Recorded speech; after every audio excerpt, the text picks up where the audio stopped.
We need to talk about this because this is getting out of hand. I don't know why when I start the video with that ceiling fan in the beginning, the video does a lot better. We need to talk about this because it's kind of getting out of hand. A lot of people talking about hot shot trucking, and I've never talked about it really, but I did try it one time. I knew this girl that was doing hot shot trucking, and I went to work for her for a short period of time. Guys, let me tell you what I found. For one, they use these dualies like a GMC or Dodge or Ford dually. The one I was driving was a GMC.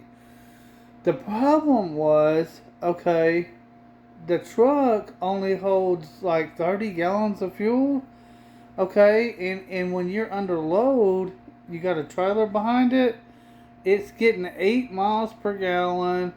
So you're having to stop every couple of hours within at least 3 hours for fuel. You're having to stop constantly for fuel. Okay, and that took so much out of the day. Having to constantly stop for fuel was ridiculous. So I talked to her about it. And so they put a 100-gallon tank in the back or something like that. That helped out. But guys, also the thing with the trailers, there's an issue that they don't talk about where, let's say you're driving down the interstate and you've got, I'm sorry I keep looking at like that as I'm looking at my TV. I'm sorry, but anyway, okay. The thing is, those dualies are not really designed to be pulling those great big trailers behind them like that. When I did it, the wind would hit that trailer and blow that truck all over the road, man. It was not fun. It was very scary, very dangerous. There was a number of times that I was in like a storm or something and the wind would just blow you off onto the shoulder and stuff like that. It was very dangerous, man. I don't know why people even think it's a good idea, because it doesn't seem like you'd be able to do it for very long before you'd end up in an accident, for one. But also that thing with the fuel, unless you put a big old tank in the back, okay, you're going to be stopping every 2 or 3 hours for fuel, but probably every 2 hours, you know?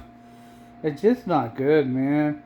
And then also, another thing too is, uh, it's not that easy to get loads for them. Although we were hauling signs, so highway signs and stuff. So we had plenty of work. But actually, the way it worked with us was that they expected you to run like 1,000 miles a day, which is ridiculous, man. You'd have to load up on freaking energy drinks and stuff, drive 1,000 miles, 1,000 miles back. Then you'd be off for 2 or 3 days before you got another load. Okay, so I don't know, but I ran a lot of miles in a week. I did. And she was paying me 68 cents per mile. God, I was getting like 4,000 miles a week, but um, then there would be like a whole week I'd be off, when there's no loads. Okay, that sounds like good money, right? It sounds like great money. Your paychecks, my paycheck was 2,700 bucks one week, okay? I think a little more than that. But then I was off the whole next week. Yeah, so I don't know, man. I don't know if hot shot trucking is the way to go. I don't think it is, because my experience with it was that I was constantly having to stop for fuel, which really sucked. It was very dangerous to me because the wind would blow you off the road. The weight of the trailer behind the truck made the truck very unstable on the road.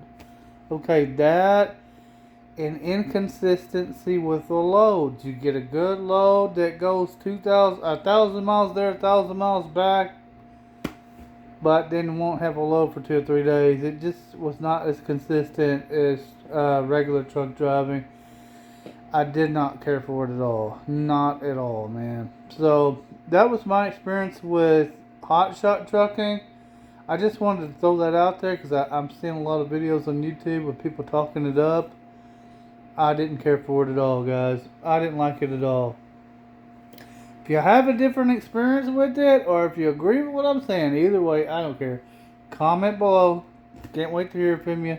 Till next time.